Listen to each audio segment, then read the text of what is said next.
Welcome to Impartial Points and our explainer on executive orders and other forms of executive action. In the realm of presidential powers, terms like executive orders, executive memoranda, and executive actions are often used interchangeably. But while they may sound similar, each has a distinct purpose, process, and impact on governance.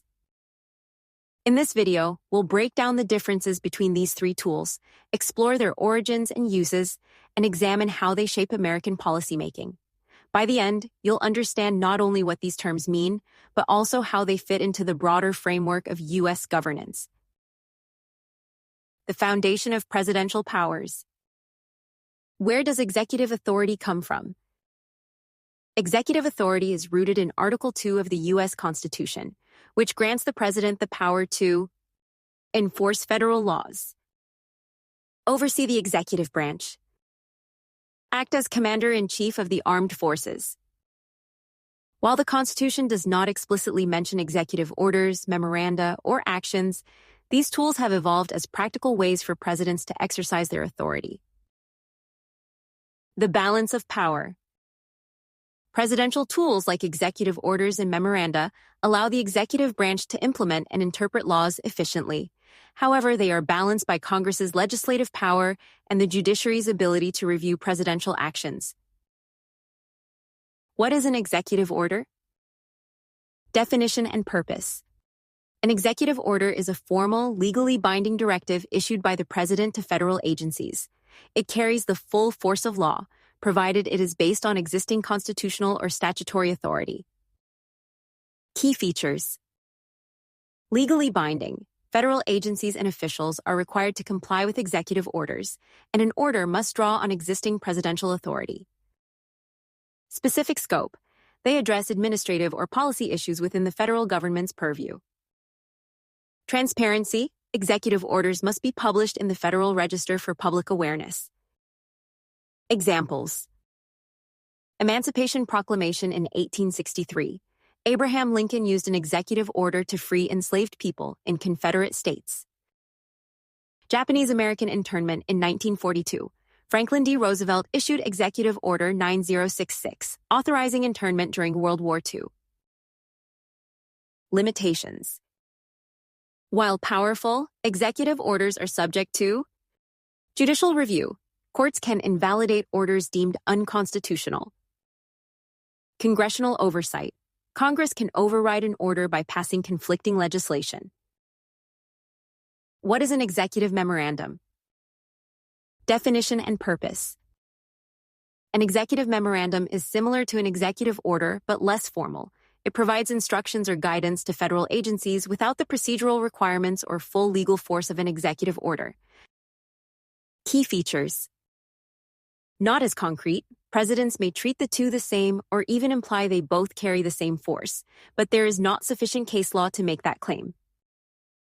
More flexible. They are often used to clarify policies, direct agency priorities, or implement minor changes. No publication requirement. Unlike executive orders, memoranda are not always published in the Federal Register. Example. Climate policy guidance. Presidents often issue memoranda directing agencies to focus on specific environmental goals. When are memoranda used by the president? Memoranda are preferred for administrative tasks requiring flexibility, testing policy ideas without committing to full implementation, avoiding the scrutiny associated with executive orders. What is an executive action? Definition and purpose.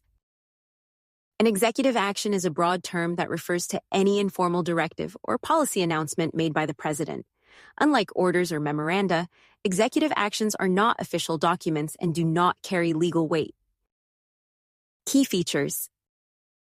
Symbolic or advisory. Executive actions often express the president's intentions or priorities without compelling federal agencies to act. Public influence. They are used to shape public opinion or signal policy goals to Congress and the public. No legal force. Actions cannot be enforced and are not subject to judicial review. Examples. Joining international agreements.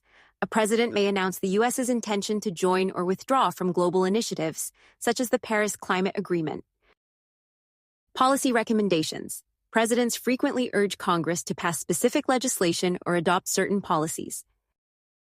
Uses of executive actions.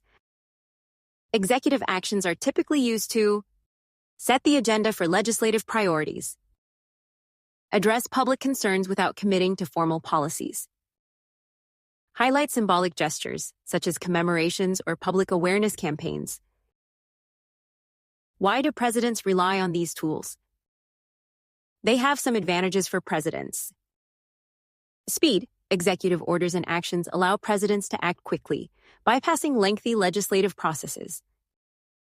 Flexibility. They provide a way to address urgent issues without waiting for Congress. Visibility. Both tools can signal leadership and commitment to specific causes. There are also criticisms. Overreach. Critics argue that excessive reliance on executive orders undermines the balance of power between the executive and legislative branches. Instability. Executive orders can be easily reversed by subsequent presidents, leading to policy swings. Symbolism over substance. Executive actions, while high profile, often lack tangible outcomes. Manipulation of voters. The tools can allow a president to appear to have fulfilled a promise or addressed an issue without anything substantial being done. The history and evolution of executive tools. Early use. Presidential directives have been part of U.S. governance since George Washington, who issued proclamations and orders to manage federal affairs. Modern trends. FDR's legacy. Franklin D. Roosevelt expanded the use of executive orders during the New Deal era. Recent presidents, Barack Obama, Donald Trump, and Joe Biden, have used all three tools to navigate gridlock and advance their agendas. Balancing executive authority. Checks and balances. Judiciary. Courts can overturn executive orders that exceed presidential authority. Legislature. Congress can limit executive actions through legislation. Public accountability. Presidents face political consequences for controversial directives. Strengthening transparency. Calls for greater transparency, especially around memoranda and actions, have highlighted the need for consistent documentation and oversight. In summary, executive orders, memoranda, and actions are vital tools for modern governance.